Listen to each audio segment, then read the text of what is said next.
Hi everybody and welcome to my channel. Thank you so much for clicking on this video. If you're new here, my name is Leah and most of my videos are focused on unsolved crimes and mysteries. If you're a returning subscriber, welcome.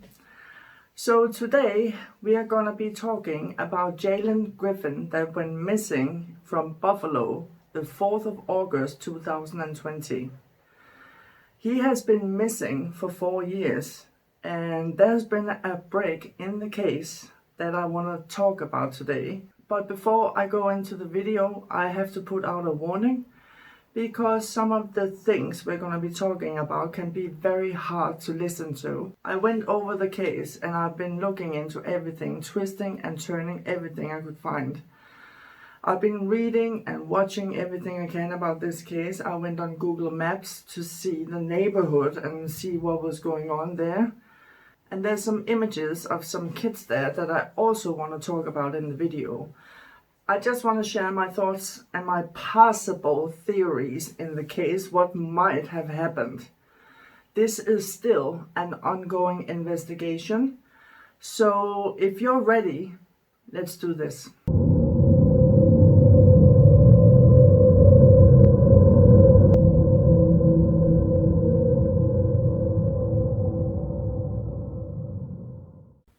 Jaylen Griffin was a sweet 12-year-old boy living on Warren Avenue in Buffalo, New York.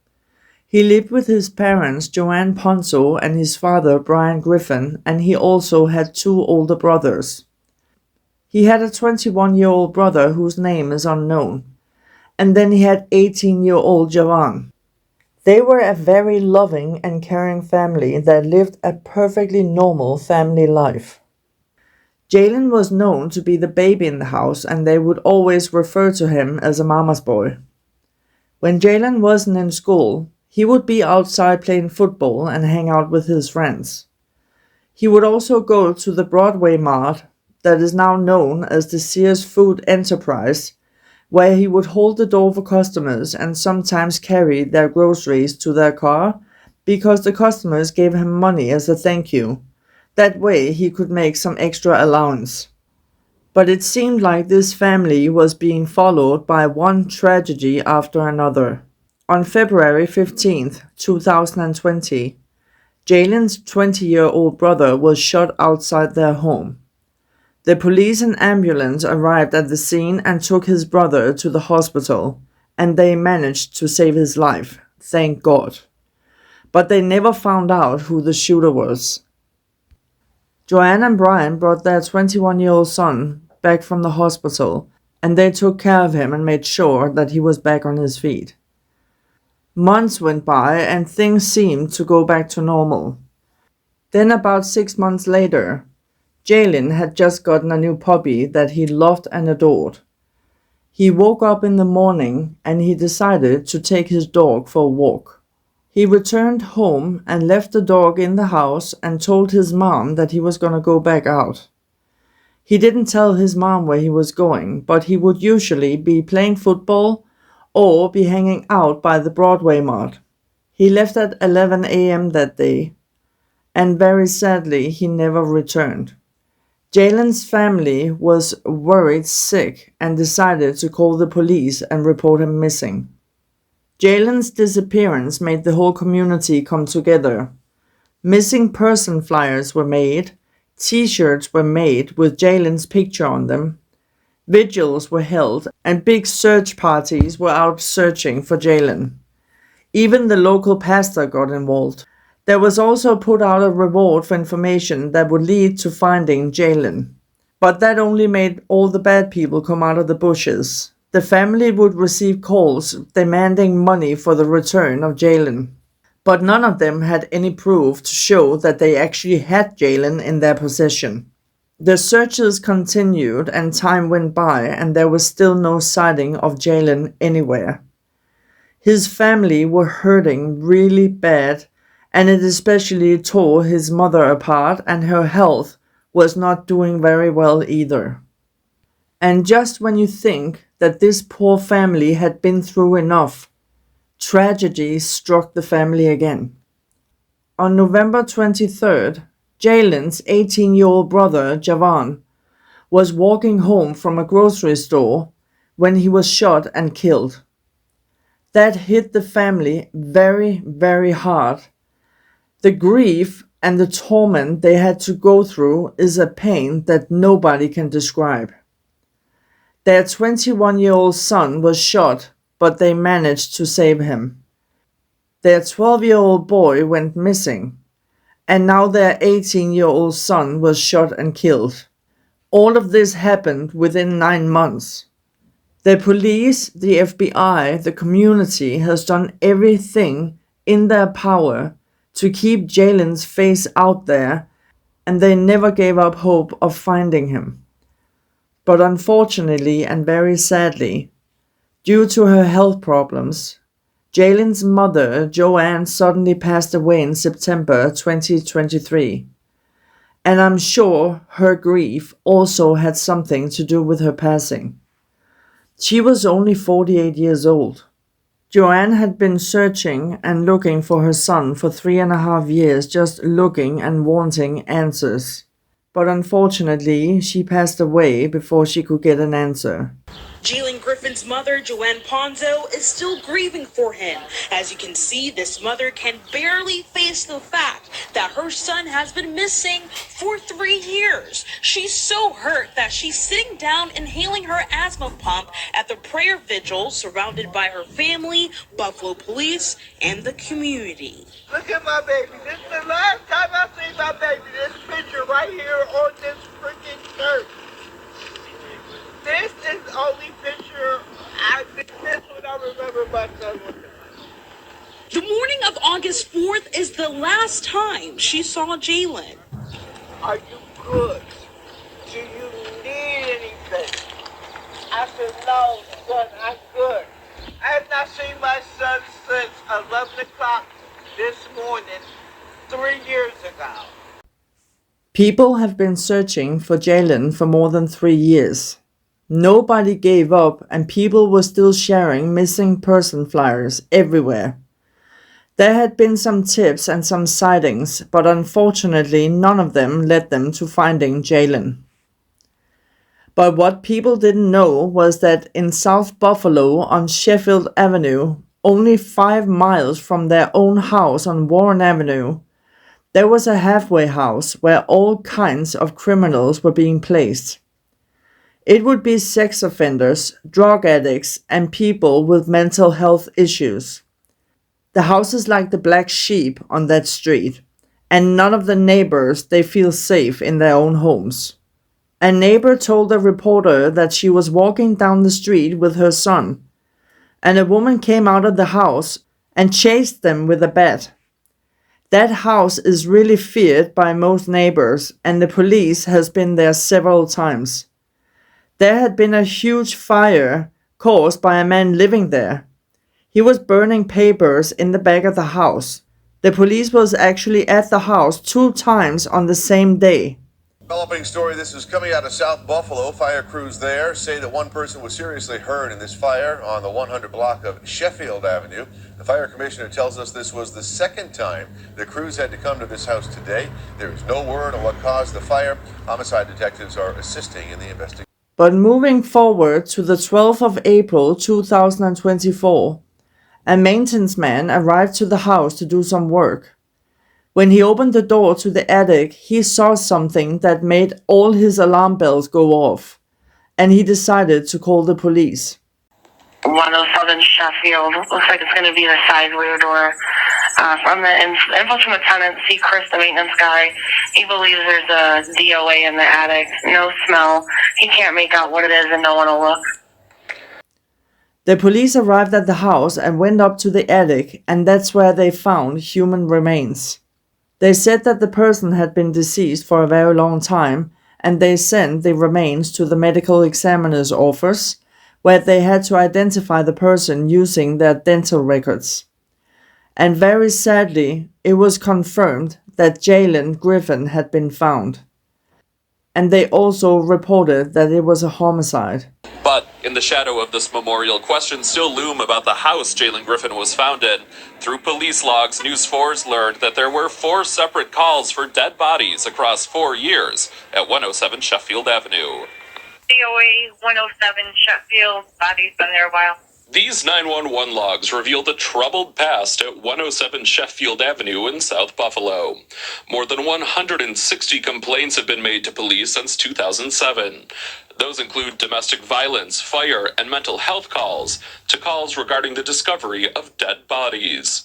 According to Buffalo police records obtained by News 4, a welfare check in June of 2020 turned up a dead body at the multi-unit house. Then, in September of 2022, a dead body call resulted in an arrest.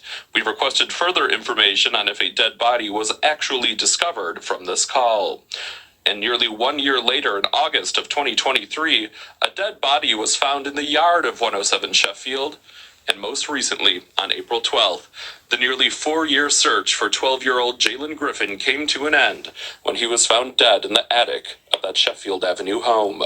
Neighbors who would not go on camera tell News 4 they've seen several different tenants over the years come and go from the property.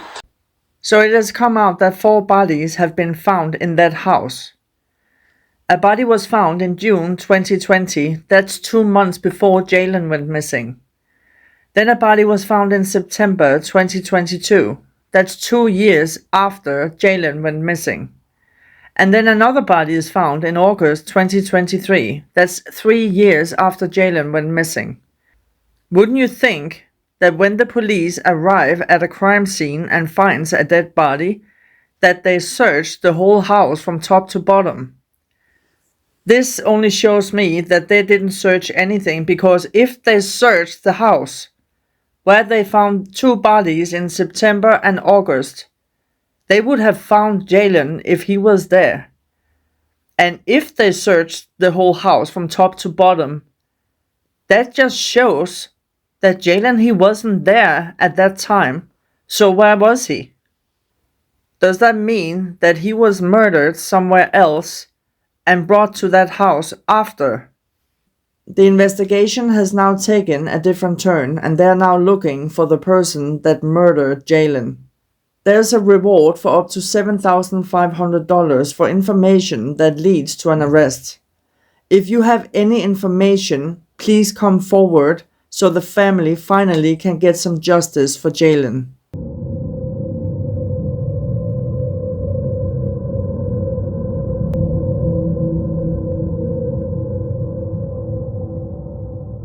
So, if we want to start from the beginning, when I first heard about this case, I was a little bit concerned about Jaylen, who was 12 years old, walking those streets by himself in that neighborhood. Because we already heard that his brother got shot just right outside their house. I would be freaking out, but I don't live over there. I don't know the community. I don't know their mindset or anything. So maybe it's just me that's overreacting. Maybe it's perfectly normal. I don't know. I would just be terrified. The next thing I want to mention is that a reporter interviewed a teenager that was standing pretty close to that shop where Jaylen supposedly went missing from. And he said that he was surprised that Jaylen went missing because he was always with someone. And I'm like, who? Who was he hanging out with? As I was walking, I stopped to see if this passing teen knew anything about Jaylen. We heard that he was missing. Yeah, it was surprising because he's always in the area and stuff, and I wouldn't think of him being a person as he is to come missing. Why do you think that? Because he's not a bad person. Like, I don't know. He's always with somebody. The 19-year-old also tells me the last time he saw Jaylen was 1 week before his disappearance. And that brings me back to those images I saw on Google Maps. Maybe it's just the way things are over there. I don't know. But if you look at these kids, they look like, I am almost scared to say it. Please don't attack me. I'm not trying to be disrespectful or anything, but they look a little bit like Johan, like like gangster things. And I'm thinking, if this is the kind of kids that Jaylen got to know and was hanging out with close to that store? Could he have gotten to know the wrong people and something went horribly wrong? Because if you look at some of the pictures of Jaylen, and again, I'm not saying that he was in a gang, he was only 12 years old.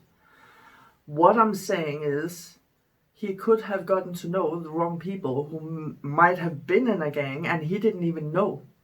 Because if you look at some of the pictures of Jaylen, he's doing a lot of those hand signals. I don't know how to do it, but you know what I mean. He's doing a lot of hand signals, and so are these kids. And they look a little bit like maybe their older brothers are gangsters. And the kids that you see outside this store, they're doing the same, all those hand things. And Jaylen was doing the same. So maybe he went with the wrong crowd, and he didn't even know. Maybe these kids are completely innocent. Maybe they're influenced by their, I don't know, their brothers, big brothers or something. You know, when you're a child and you meet some kids that's a bit older than you and you look up to them because you think they're really cool, so you copy everything they do. And the next thing is, this is Broadway, okay? It was 11 a.m. on Broadway. It's busy. It's very, very busy. There is so many people there all the time. And if you look at that shop, just outside there's a small parking area. If anyone would attack Jaylen there or try to force him into their car, there would have been so many witnesses. And there isn't. So I was thinking, how could anyone get Jaylen in their car without any problems? And then I turned the camera and looked around in the neighborhood, just around that store.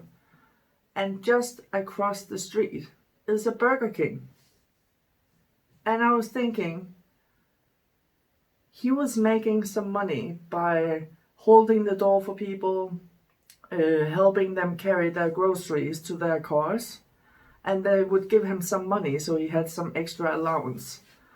Is it possible that it was someone he knew? Maybe he carried their groceries many times, and this person told him, hey, do you want to join me for a meal? We can buy a menu at Burger King. And maybe they walked there because his car was parked over there, and they brought a meal. And maybe he told Jaylen that they could eat the food in the car, and he wouldn't let him back out. Or maybe Jaylen got in the car and they went to the drive-thru at Burger King's, and again, he wouldn't let him out of the car. Something like that. I don't think Jaylen would get in a car with a complete stranger that he had never spoken to before. I don't think it's a complete stranger that just grabbed Jaylen and threw him in the back of the car. I think Jaylen trusted this person because he felt like he knew this person. Maybe he carried their groceries many times. Maybe he have seen him many times in the Broadway Mart. We don't know, but it's definitely possible. And then I looked at all the street cameras. All the street cameras. I don't see any. And I tried to do a video where I show you the light poles and buildings. I see one street camera outside Domino's Pizza. That's like maybe 100 meters up the road. I don't know how much they would be able to see on that video if someone took Jaylen. But then when I looked around across the building from Burger King, there's another building, and on the light poles, it looks like there's some small white balls.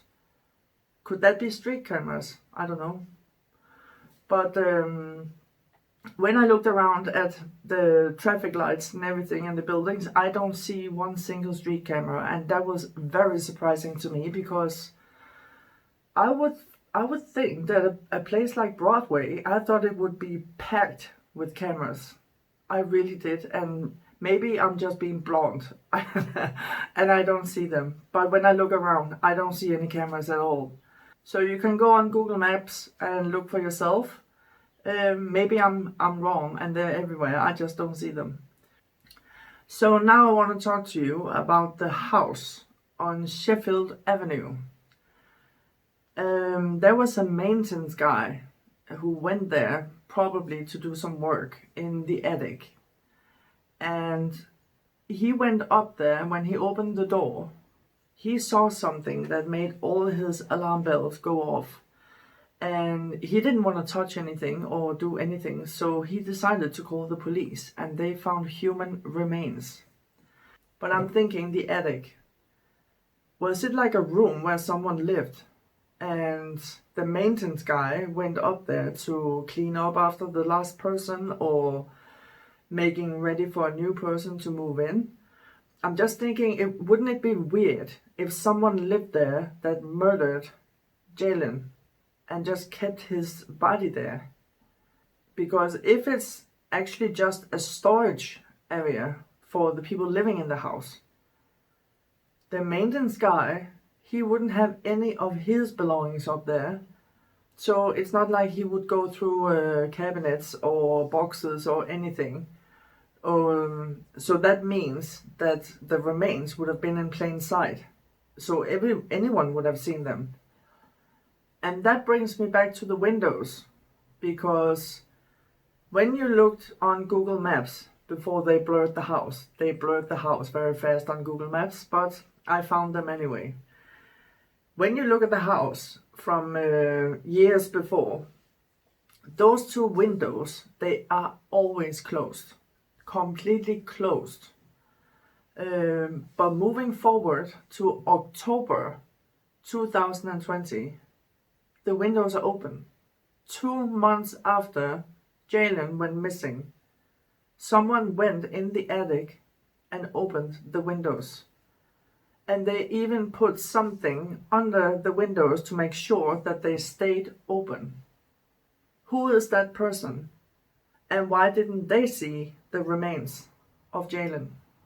It doesn't make any sense. If it was a room where someone was living and they moved out, and this maintenance guy was making ready for the next person to live there, do you really believe that someone would pack their things and move to a different area and leave Jaylen's remains behind? Because when they would be found, this guy would be caught like this. I don't think so. When the maintenance guy, he called 911, he told them that there was no smell, and I find that very strange. Because, like I told you before, I used to work with, I don't know what's called in English, damage control, damage service, or something like that. We would go to people's houses after water damage, if they had a fire in their house, if someone passed away in the house and sometimes they had been there for weeks before they were found. And we went there to clean up, of course, after they removed the bodies. But we went there after to clean up the house. And sometimes we went there when people took their own life in different ways. So we went to clean up after that as well. When you smell that smell of a person that was decomposing, that's a smell that you're never ever gonna forget. And that made me think, this house doesn't look new to me, which makes me think that the floor in the attic is wood. So if Jaylen was placed there and decomposed there, that would mean that all the body fluids, they would go into the wood. And I don't understand why nobody smelled that. Not at all, because I have heard and seen many times where people living in buildings where there's a lot of people living there, like a hallway, there have been people calling the police because they could smell something coming from inside other apartments. So how is it possible that nobody in that house noticed anything and they didn't smell anything? And even the maintenance guy said there was no smell. And that makes me think, was Jaylen murdered in that house, or was he murdered somewhere else and his remains were moved to that house? I don't know, but it doesn't make sense that nobody smelled anything. Nothing. And then I'm thinking about that house. It's full of criminals. Do all of them have free access to the attic? Maybe they used it as a storage unit. I don't know. Is there free access to the attic or is it locked? Do you need a key to get up there? And if so, who has the key to the attic? I don't know. I'm just thinking, if that house is full of criminals and drug addicts and everything, I wouldn't think that it would be free access to everybody just go up and down to that attic if it's a storage unit. Because we all know that drug addicts, they would sell anything and anyone to make some money. So I'm thinking they would probably be peeking into other people's boxes and everything to see if there was anything they could sell. So I would imagine that if there's a door up to that attic, that it would be locked. So who had the key? And if it's just a storage area, why was the maintenance guy up there? For what? I don't know. Maybe something was broken. Maybe, I don't know. I really don't know. Just the whole picture of this, it doesn't make any sense. Not at all. And then there's the remains of Jaylen. They said that he had been deceased for a very long time. And they ID'd him by using dental records. That makes me think that all they found was bones. Like a full skeleton maybe. But at the same time they identified the remains to be Jaylen. They also said it was a homicide. And I was like, wow, that was really fast. How could they determine that fast that it was a homicide? And that made me think about his brothers. Both of them were shot. Is it possible that they found a bullet hole somewhere on the body? There must have been something about the remains that made them say this is a homicide. So I'm thinking, does it involve any rope, plastic bags, maybe a bullet hole somewhere on his body? And then there's another thing I also wanted to mention. Jaylen's family seemed like a beautiful family. They were loving and caring and a big part of the community, and they seemed like they had so many friends and everybody got along with everybody. There's so many people at the vigils and the search parties. You can just see that so many people care about this family. And that makes me think that it's a really good family. But what are the odds that someone within 9 months, keep that in mind, in 9 months, your 21-year-old son gets shot just outside your house, and thank God he survived. Just 6 months after, your 12-year-old son goes missing and was gone for 4 years. Nobody knew where he was. And then a few months after, your other son, 18-year-old Joanne, he gets shot and killed. What are the odds that within 9 months, all 3 of your kids, they either got hurt or went missing? I mean, it sounds insane to me. And I'm thinking, did they step on someone's toes? Were some of the kids involved in something that the parents didn't know anything about and were in trouble? Did they receive any threats or something? That seems to me like someone is out to get the family for something. Maybe it's a coincidence.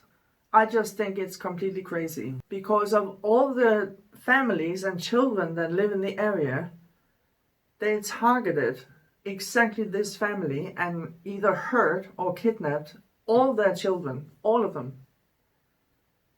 I don't know. It sounds very strange to me. It definitely sounds to me like someone was out to get the family, but I could be completely wrong. It just seems like this family is perfectly normal and everybody loves them. Everybody supports them. They seem like I don't know, just a normal family. Why would anyone want to hurt their kids and kidnap one of them if that's what happened? Don't you think it's strange? But with all that being said, do I think that this case is going to be solved? Yes, definitely. I definitely think they're going to find out who did this, and there will be justice for Jaylen. Because there must be something in that attic. Something. Fibers, hairs, fingerprints. Someone opened that window. So, yeah, I definitely think they're gonna find out who did this. And I want to end my video by saying that I am so sorry for the family's loss and all the tragedies.